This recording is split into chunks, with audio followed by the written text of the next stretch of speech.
एक बार संत सूरदास जी को एक सज्जन ने भजन के लिए आमंत्रित किया। भजनोपरांत सज्जन को उन्हें घर तक पहुंचाने का ध्यान ही नहीं रहा। सूरदास जी ने भी उसे तकलीफ नहीं देनी चाही और खुद ही लाठी लेकर गोविंद गोविंद करते हुए अंधेरी रात में पैदल ही अपने घर की ओर निकल पड़े। रास्ते में एक कुआं पड़ता था।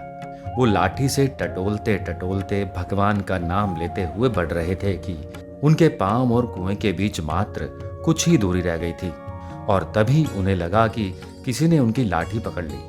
उन्होंने पूछा, तुम कौन हो? उत्तर मिला, बाबा मैं एक बालक हूँ। मैं भी आपका भजन सुनकर लौट रहा हूँ। देखा कि आप गलत रास्ते पर जा रहे हो, इसलिए मैं इधर आ गया। चलिए आपको घर तक छोड़ दूं। सूरदास जी ने पूछा, तुम्हारा नाम क्या है बेटा?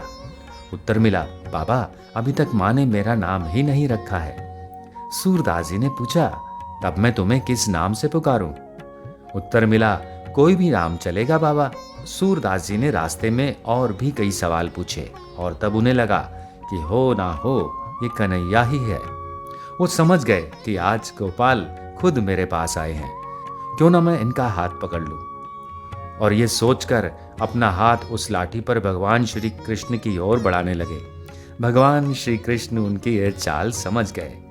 सूरदास जी का हाथ धीरे धीरे आगे बढ़ता रहा। तब केवल 4 अंगुल अंतर रह गया। तब भगवान श्री कृष्ण ने लाठी को छोड़कर दूर चले गए और जैसे ही उन्होंने लाठी छोड़ी, सूरदास जी विहल हो गए। उनकी आंखों से अश्रुधारा बहने लगी और वो बोले, मैं अंधा हूं और ऐसे अंधे की लाठी छोड़कर चले जाना कन्हैया तुम्हारी बहादुरी है क्या? और फिर उनके श्रीमुख से वेदना के स्वर निकल पड़े। हाथ छुड़ाए जात हो निर्बल जानी के मोए, हृदय से जब आओ तो सबल जानूंगा तोए। मुझे निर्बल जानकर मेरा हाथ छुड़ाकर जाते हो, पर हृदय से जाओ तो मैं तुम्हें सबल कहूं। तब भगवान श्री कृष्ण ने कहा, बाबा अगर मैं ऐसे भक्तों के हृदय से चला जाऊं तो फिर मैं कहां रहूं? जय श्री कृष्णा।